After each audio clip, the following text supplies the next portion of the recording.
Hello friends, welcome back to my channel agro study में फिर भी एक बार फिर से स्वागत है। फ्रेंड्स, आज की जो इस वीडियो में बात करें फंडामेंटल ऑफ एग्रीकल्चर इकोनॉमिक्स के क्वेश्चन पेपर के बारे में बता रहा हूँ। ठीक है, तो वीडियो को बिना देरी के स्टार्ट करते हैं। कुछ इस प्रकार से हमारा पेपर है, इसमें मैक्सिमम मार्क 50 नंबर का दिया गया है, ध्यान दीजिएगा।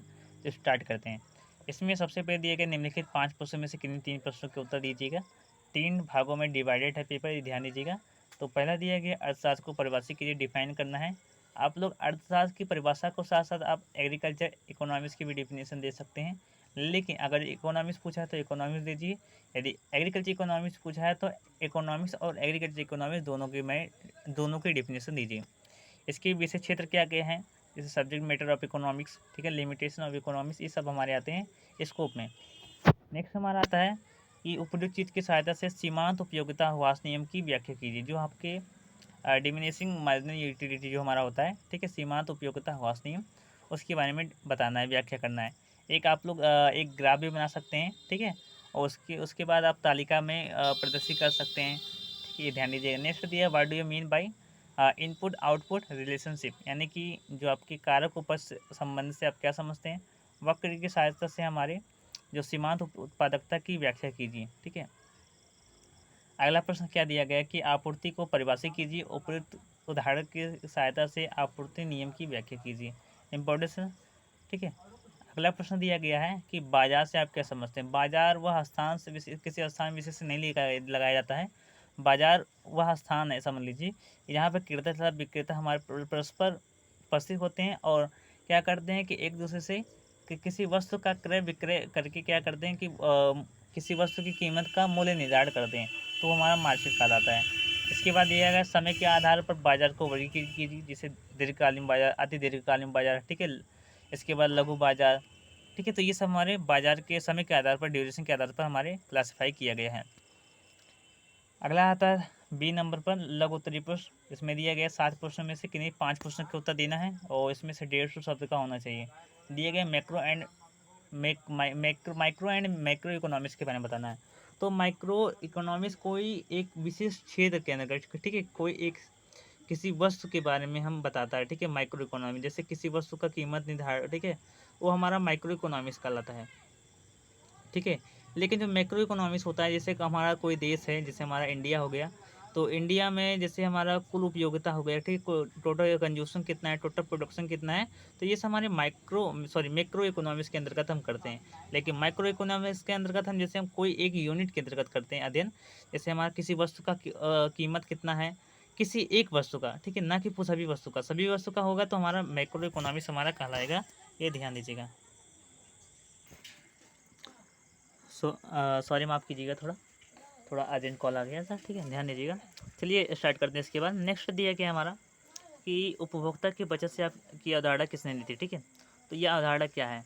तो उपभोक्ता की बचत का मतलब क्या है कि जो कंजूसन होता है, जो कंजूसन करते हैं हमारे, यानी कि जो कोई व्यक्ति है, ठीक है, कोई इंसान है, तो इंसान क्या कर रहा है कि मतलब किसी वस्तु का मतलब किसी वस्तु को खरीद रहा है, उसमें क्या हो रहा है कि उसमें किसी वस्तु का मतलब जो मूल्य है, यानी कि पैसा पैसा वो क्रय कर रहा है या फिर विक्रय कर रहा है, सॉरी, ठीक है, बेच रहा है या फिर क्रय कर रहा है, सॉरी, क्रय कर रहा है। तो उसमें क्या हो रहा है कि उसके प्राइस में कमी हो रही है, क्योंकि वो प्राइस किसी दूसरे को इंसान को दे रहा है। तो ऐसे में क्या होगा कि उसमें उसके पास धन की कमी होगी, ठीक है, धन की कमी होगी, और वह धन की क्षतिपूर्ति तब कर पाएगा जब वो कोई काम करेगा, ठीक है। तो ऐसे में हमारा जो उपभोक्ता की जो बचत की अवधारणा जो हमारा होता है, इसमें क्या करते हैं कि कम से कम क्रय करते हैं, यानी कम से कम खर्च करते हैं, उसी को हम उपभोक्ता की बचत करते हैं। और ये अवधारणा हमारे किसने, जॉन डाल्टन ने दिया था, ठीक है, ध्यान दीजिएगा।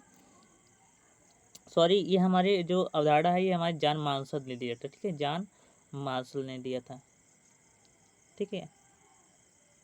नेक्स्ट हमारा दिया गया है कि संक्षेप में उत्पत्ति के साधनों का वर्णन कीजिए।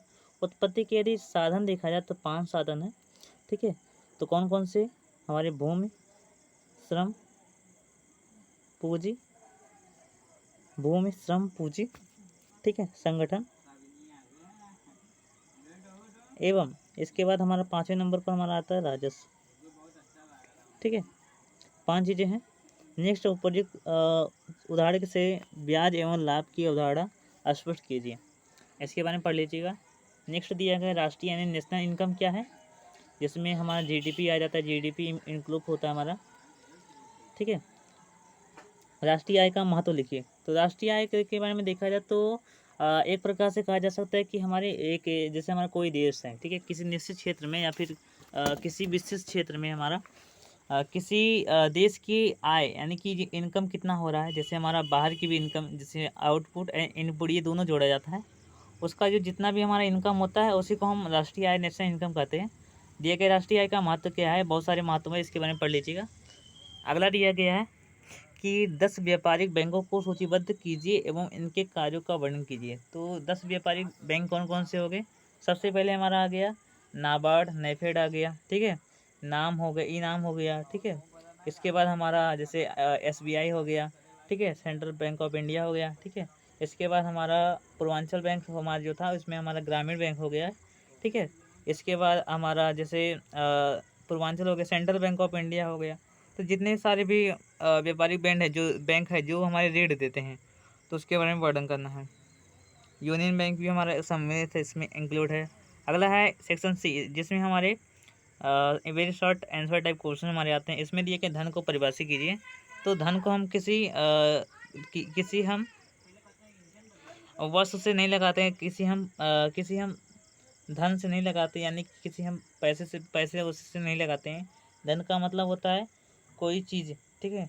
जैसे हमारे किसान के लिए हमारा जो खुरपी होता है, फावड़ा होता है, कुदाल होता है, ये सब हमारे धन है ही है, ठीक। नेक्स्ट ये मांग को परिभाषित कीजिए।